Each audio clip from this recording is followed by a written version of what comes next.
Ce que nous voulons parler aujourd'hui, c'est comment savoir communiquer, comment être un leader. Donc, pour être un leader, il faut d'abord savoir communiquer. Nous allons expliquer le mot leadership dans les commentaires. Si vous allez entrer, vous allez voir toutes nos explications, mais nous ne parlons pas beaucoup, compte tenu des temps que nous avons chaque jour. Nous allons lire Proverbe 18, verset 2. Donc, un leader, c'est quelqu'un qui sait communiquer. Il doit d'abord apprendre à écouter, puis parler après. Donner des idées claires, des merveilles à propos de ce qu'il propose, et puis mettre cela en action. Il faut d'abord étudier les bons, les mauvais, donc les pour et les contre. Maintenant, commencez maintenant à étaler tout. Je parle dans les cadres pastoral, pas un leader dans des sociétés par-ci, par-là. Donc, la Bible nous dit ceci, Proverbe chapitre 18, verset 2. Ce n'est pas l'intelligence que l'insensé prend plaisir. C'est à la manifestation de ses pensées. Vous savez, si vous êtes un insensé, vous êtes là que, à cause de tes paroles, de tes pensées, de tout ce que tu penses là, tu crois à cela. Non. Il faut prendre d'abord, mettre le plaisir de l'intelligence, prendre l'intelligence au sérieux, connaître ce que tu dois faire. Je le fais pourquoi? Ça peut m'apporter quoi? Juger d'abord ce que tu fais toi-même, de bons côtés, de mauvais côtés. Maintenant, tu prends cela, tu les transmets à ceux qui peuvent aussi être de bons côtés, à ceux qui peuvent aussi t'écouter. Parce qu'un insensé, c'est quelqu'un qui est là, qui vit seulement au plaisir, donc à l'étalage de ses pensées. Donc, il étale ce qu'il voit bon, donc il manifeste ce qui est dans sa tête, non même pas étudié. Il prend cela, il communique les gens. Non, ce n'est pas ça. Donc, il faut d'abord apprendre à écouter. Un leader, c'est quelqu'un qui cherche à faire quelque chose, mais qui écoute, qui prend plaisir à tout cela. Maintenant, le plus grand problème en communication, c'est d'avoir l'illusion qu'elle a eu lieu. Donc, l'illusion de ce qui a eu lieu. Il y a quoi? Donc, qu'est-ce que je dois d'abord communiquer? Je dois mettre dur ces gens-ci quoi? Même en enseignant, ce que je les enseigne, il faut d'abord préparer. Donc, faire l'homélie d'une façon là très exacte. Donc, comment Dieu parle-t-il? Savoir ce que je dis quand Dieu veut parler. Qu'est-ce qu'il dit alors? De quoi s'agit-il alors? De quoi Dieu veut nous dire? De quoi Dieu veut nous montrer? Comment Dieu parle? Il parle de quelle façon? Par exemple, si nous prenons Jean, nous voulons lire un peu Jean, chapitre 10. Jean, chapitre 10. Nous lisons la Bible parce que ce que nous faisons, c'est de la Bible. Jean, chapitre 10. Ok. Le 3 à 5, nous écoutons d'abord ce que Dieu dit. Il faut considérer d'abord l'intelligence comme l'élément clé dans la leadership spirituelle, dans la leadership au sein de l'Église. Vous êtes un leader, vous êtes un apôtre, vous êtes un pasteur, vous êtes un diacre, vous êtes quelqu'un, donc la charge que vous est confiée par les supérieurs, la charge qui est à votre disposition, comment vous allez la gérer? Et vous êtes de quelle qualité et de quelle manière peux-tu mettre cela donc dans l'action? Alors mes chers amis, j'espère que si tu as aussi à commenter, à ajouter, vous allez toujours ajouter sans problème. Jean 10, verset 3-5, la Bible nous dit ceci. Le portier lui ouvre et le brebis entend sa voix. Il appelle par leur nom le brebis qui lui appartiennent. Il les conduit dehors. Lorsqu'il a fait sortir toutes ses propres brebis, il marche devant elles et le brebis les suivent parce qu'elles connaissent sa voix. Et elles ne suivront point un étranger, mais elles fuiront loin de lui parce qu'elles ne connaissent pas la voix des étrangers. Jésus leur dit de cette parabole, mais ils ne comprirent pas de quoi il leur parlait. C'est-à-dire, le brebis, ce sont les gens qui écoutent, qui connaissent mieux leur maître. Ils l'écoutent, ils lui donnent attention, ils lui prêtent attention à tout ce qu'il leur dit, à tout ce qu'il prépare à faire. C'est ça la volonté quand nous prions Dieu et quand nous voulons être des leaders. Nous devons d'abord suivre l'exemple de notre chef spirituel qui est Jésus-Christ, qui est Christ, qui est le Messie, qui est le modèle de notre vie. celui qui nous donne un bon comportement, qui nous met en tant que défi, et celui qui n'est pas un vrai leader. Alors, quand il ouvre, les brebis sortent et le suivent. Pourquoi? Parce qu'ils le connaissent. Il connaît même sa voix. Mais quand ils sont donc dans les mains d'un escroc, d'un étranger, ceux qui ne connaissent pas, ils doivent tous fuir plutôt, fuir l'étranger et aller loin. Jésus parlait en parabole, mais les gens ne les comprenaient pas. Dieu parle de quelle façon? Donc, entendre la voix de Dieu d'une façon audible est une exception plutôt qu'une règle. C'est ça, les problèmes qu'il faut d'abord mettre en pratique. Parce que Dieu, c'est quelqu'un qui agit d'une façon dont une autre personne est en mesure donc de lui défier. Alors, nous devons d'abord connaître Dieu dans sa volonté, dans sa totalité, ce que Dieu veut que nous faisions. Si connaître sa voix audible, de quelle façon Dieu parle, il peut me dire quoi, qu'est-ce que Dieu exprime, qu'est-ce que Dieu cherche. Alors moi aussi, je suis un leader. Qu'est-ce que je peux dire à ceux qui cherchent Dieu? Comme Jean chapitre 24, Jean chapitre 4, le verset 24. Qu'est-ce que Dieu dit? Si nous voulons un peu exploiter la Bible pour être un bon leader. Hein? Dieu est esprit. Il faut que ceux qui l'adorent en esprit et en vérité. Dieu, c'est quelqu'un qui doit être adoré par l'esprit et puis en vérité. Donc, un leader, ce n'est pas quelqu'un qui a des mensonges. Parce que Dieu ne ment personne. Dieu ne ment jamais. Il n'a jamais menti. Dieu, c'est la vérité. Comme Jésus dit, je suis le chemin, la vie et la vérité. Donc, je suis la vérité, le chemin et la vérité. Il est la vérité, il est le chemin, il est la vie. Alors, si nous marchons la vérité, dans la vérité, nous faisons la volonté de celui qui nous appelait. Alors, un leader, c'est quelqu'un qui écoute, c'est quelqu'un qui entend de quelle façon Dieu parle. Parce qu'avant de naître de nouveau, nos informations venaient de nos sens. Oui, nos informations venaient de nos sens. Nous faisons ce qui était à notre volonté, à notre souci, à notre devoir. Mais quand Dieu nous appelait, nous sommes des leaders. Nous devons marcher selon la volonté de Dieu et non la volonté de ces gens-là. C'est ça le problème. Parce que si nous connaissons mieux cela, nous devons aller toujours de l'avant. Parce que les gens aujourd'hui ne parviennent pas à connaître la voix de Dieu. Quand Dieu parle, on se tait. Quand Dieu dit, on est calme. Parce que c'est sa voix qui apaise nos esprits. Si nous lisons par exemple Jean chapitre 6, le verset 63, qu'est-ce que Dieu dit? C'est à l'esprit qui vivifie, la chair ne sert de rien. Les paroles que je vous ai dites sont esprit et vie. Donc, les paroles qui nous a été dites sont esprit et vie. Voilà la leadership, comment être un leader. Vous devez prendre le message de Dieu, transmettre à ceux qui t'appartiennent, à la charge que Dieu t'a confiée, hein, pour devenir un vrai leader. Enseigner les gens ce qui est bon, laisser tomber des mauvais chemins, abandonner ce qui est mauvais, apprendre à écouter, donc savoir communiquer, mettre tout cela en œuvre. C'est ça ce que Dieu veut de nous. C'est comme ça être un vrai leader, un bon leader, quelqu'un qui sait d'abord communiquer, qui sait écouter, attendre, donc qui doivent faire des choses selon la volonté de Dieu. Hein? Parce que nous avons beaucoup de versets bibliques. Même Jean 15, verset 11, Dieu nous dit, je vous ai dit ces choses afin que ma joie en vous et que votre joie soit parfaite. Hein? Il nous parle de notre joie. De notre joie. Parce que la joie de Dieu est parfaite par rapport aux joies des hommes. Alors un leader, c'est quelqu'un qui doit maîtriser d'abord ce que Dieu dit, entrer donc dans la perfection de notre Seigneur Sauveur Jésus-Christ. Ce n'est pas tout ce que nous faisons. Parce que si nous refusons d'étudier, de connaître l'intelligence, donc nous serons toujours basés à propos de nos pensées perverses qui nous aident à rien, qui nous servent à rien, à qui chaque personne peut prendre des décisions maussades et dire que non, je suis un leader. Non, un leader, c'est quelqu'un qui consulte Dieu. Dieu veut faire quelque chose. Comme David, quand il était venu dans son village, tout a été pris, tout a été volé, a été détruit. Alors David, les gens qui l'entouraient, il a montré la leadership. Oh, nous devons te tuer parce que c'est en te suivant qu'on a pris nos femmes, qu'on a pris nos enfants, qu'on a pris ainsi par-ci, par-là. Tout ça, David écoutait. Il posait des questions. Il leur a dit, bon, mes chers, que voulez-vous alors? Qu'est-ce que vous voulez? Mes femmes aussi sont prises. Alors que vous devrez que je fasse? Alors, je n'ai rien à faire. Donnez-moi du temps. Je dois d'abord aller consulter mon Dieu. Aller le consulter.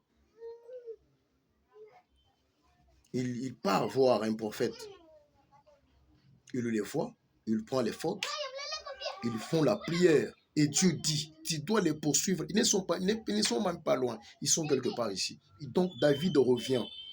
Il fait comprendre les choses à ses siens. Il leur dit la vérité. Il y a ceci ou cela. Alors, nous devons les poursuivre pour prendre ce qui est de nos biens, ce qui est de nos côtés. Arrivant en cours de la route, il y a quelqu'un, un Égyptien qui était tombé. David se serve de ce monsieur-là. Il ne le tue pas. Il prend la nourriture. Il lui donne. Mais aujourd'hui, dans nos foyers, aujourd'hui dans l'église, ceux qui nous persécutent, ceux qui nous combattent, c'est nous les pasteurs, nous les apôtres, les évangélistes, nous les combattons. Pourquoi? Donc, Dieu se sert de ces gens-là afin que nous puissions aussi les écouter. De quoi s'agit-il où j'étais malade? Nous étions partis détruire, voler les biens des Juifs à Hébron. Alors, mon maître m'a laissé. Mon maître m'a abandonné à cause de la maladie. Or, ce n'était pas la maladie, c'est Dieu se sert de ce monsieur-là. Donc, un leader donne attention à cet homme, il l'écoute. Il prend la nourriture, il lui donne. Il prend de l'eau, il lui donne. Il fait tout cela. Donc, écoutez d'abord.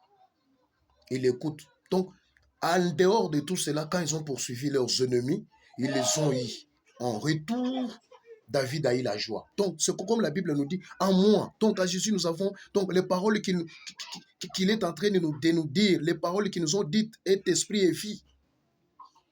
Donc, c'est pour que nous puissions enfin d'avoir la joie. La joie qui est en Christ est notre joie parfaite. Alors, en considérant Dieu, en donnant Dieu sa place, Dieu nous place aussi en haut de toutes choses.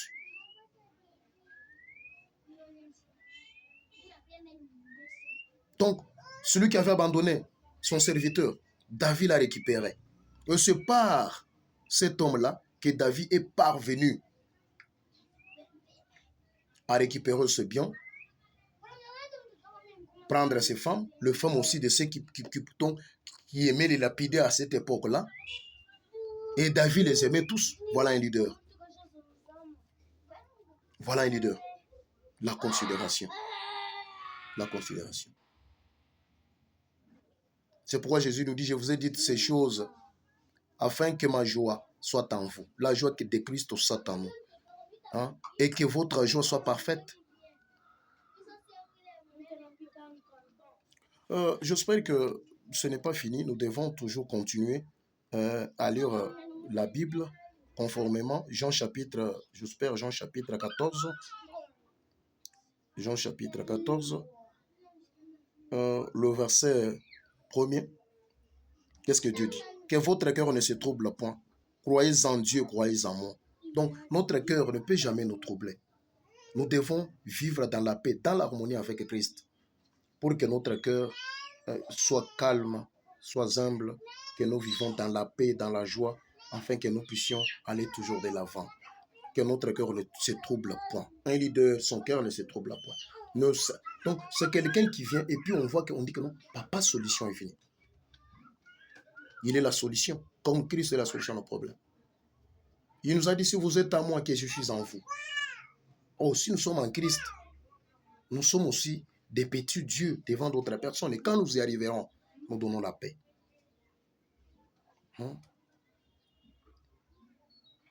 Dieu nous parle via notre cœur. Lorsque notre cœur est connecté à son esprit, Dieu nous parle de la façon-là. Par contre, les mauvais esprits aussi peuvent parler à notre cœur. Jean 3, Jean 13, verset 2. Jean 13, le verset 2. Quand Dieu parle via notre cœur, lorsque nos cœurs est connecté à son esprit, par contre, les mauvais esprits aussi peuvent parler à notre cœur. Jean 13, le verset 2. Je ne sais pas ce que je dis. Nous pouvons aussi lire aussi la Bible. Pendant les soupers, oui.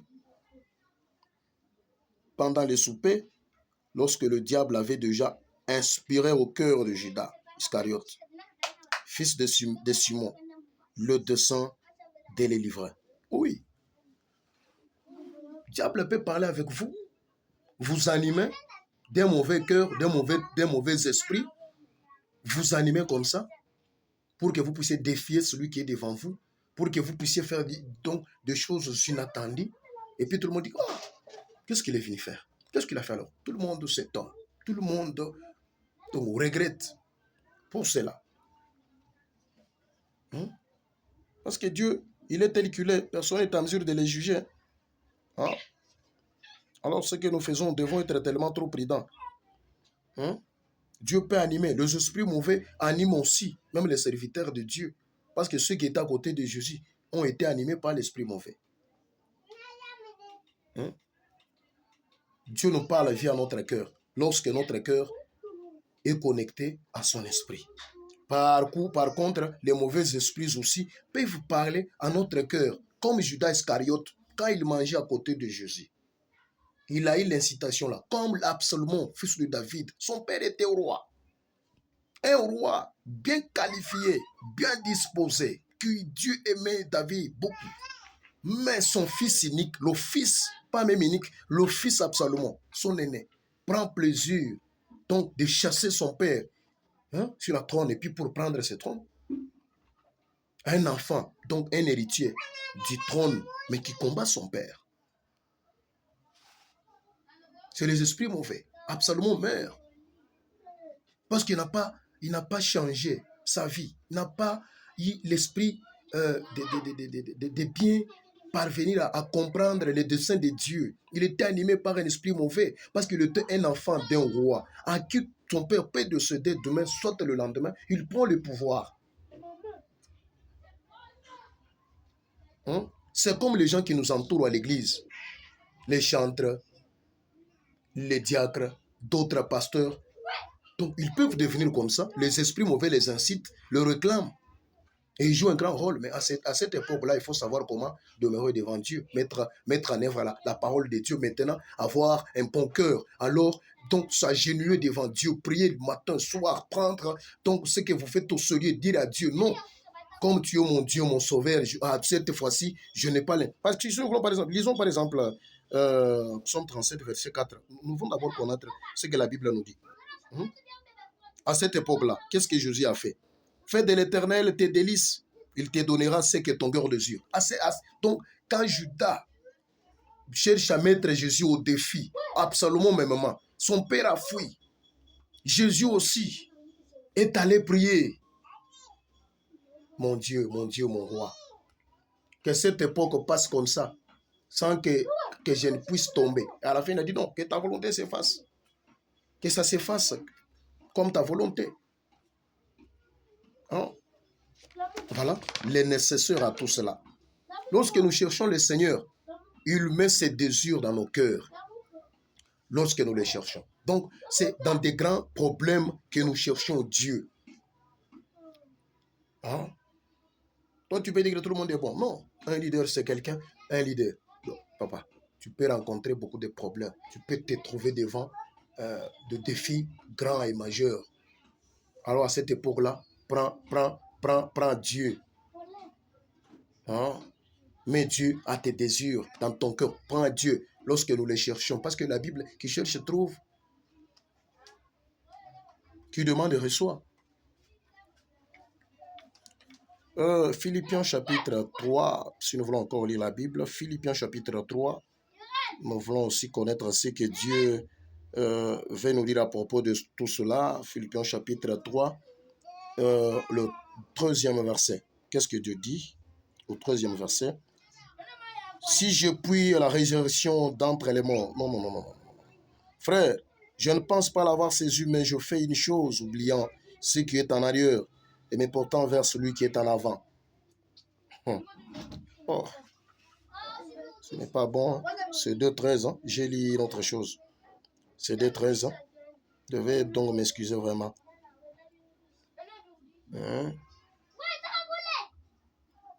Car c'est Dieu qui produit en vous les vouloir et les faire selon son bon plaisir. C'est Dieu qui produit en nous les vouloir et les faire selon son bon plaisir, selon son cœur, selon son amour, selon sa charité, selon ses pensées. C'est ça. C'est ça. Tite chapitre 2, verset 11-12 nous dit, La grâce de Dieu nous enseigne à renoncer à l'impiété. C'est la grâce de Dieu. La manière normale par laquelle Dieu nous parle et par sa paix dans notre cœur. Romains 5, 1, Colossiens 3, 15. Donc, je veux parler à propos du mot régner. Le mot régner signifie littéralement juger, arbitrer, gouverner. Dans les dictionnaires, comme je l'ai dit. Le mot régner, c'est à juger. Donc, c'est comme la repentance, non? Quand quelqu'un cherche à se repentir, donc il doit abandonner les mauvais. J'étais adultère, j'abandonne l'adultère. J'étais destructeur, j'abandonne la destruction. J'étais bandit à main armée, j'arrête de voler avec l'arme. J'arrête aussi de voler comme je le faisais auparavant. J'avais l'habitude de prendre les femmes d'autrui, j'abandonne. Donc, renoncer à ses propres péchés, à tes propres désirs, pour que la paix de Dieu puisse régner en toi. Donc, tu dois d'abord te juger. Tu es un arbitre. Tu dois t'arbitrer toi-même. T'arbitrer d'abord. Tu dois d'abord te gouverner autour de toi. C'est ça. C'est ça ce que nous voulons parler. La Bible est le test ultime pour savoir ce que l'on a entendu vient de Dieu. Donc, la langue indomptable. Je termine par là. Si vous voulez aller lire Jacques chapitre 3, verset 2 jusqu'à 8, la langue, aucun homme ne peut la dompter. Luc chapitre 6, 43, 45, car c'est de l'abondance du cœur que la bouche parle. Romains 3, 10, 18, ils servent de leur langue pour tromper. Donc, je parviens à parvenir au fond de ce que j'enseignais aujourd'hui, mes chers collaborateurs. Donc, aller au-delà des mots pour comprendre réellement, parler. Il faut parler avec les gens, les écouter. Donc, parler, écouter, communiquer. Donc, parler et écouter sont des moyens, pas une fin en soi. Sont des moyens, pas une fin en soi. Jésus a parlé en parabole pour réveiller la vérité à ceux qui le cherchent vraiment, à ceux qui cherchent vraiment. Alors, Ésaïe 6, par là, je lis pour que mes amis parviennent à mieux comprendre tout cela. Même si nous n'avons pas lu d'autres choses, nous avons voulu prendre 15 minutes chaque jour, mais nous sommes allés déjà à l'au-delà. Alors, si nous lisons Ésaïe chapitre 6, le verset 9-10, la Bible nous dit, il dit alors, va, et dit à ce peuple, vous entendrez et vous ne comprenez point. Vous verrez et vous ne saisirez point. Rends insensible le cœur de ce peuple, endurcis ses oreilles et bouche-lui les yeux pour qu'il ne voie point de ses yeux, n'entende point de ses oreilles, ne comprenne point de son cœur, ne se convertisse point et ne soit point guéri. C'est ça. Il faut d'abord se convertir. Il faut se convertir parce que la conversion nous demande beaucoup de choses. Il faut d'abord se convertir, mettre Dieu au centre de tout, mettre Jésus au centre de tout pour parvenir à mieux être au milieu de tout le monde. Bye, j'espère que likez, abonnez parce que nous aurons beaucoup à vous enseigner pour que la paix de notre Seigneur Jésus-Christ soit en vous et vous aide beaucoup facilement. En tout cas, grand merci.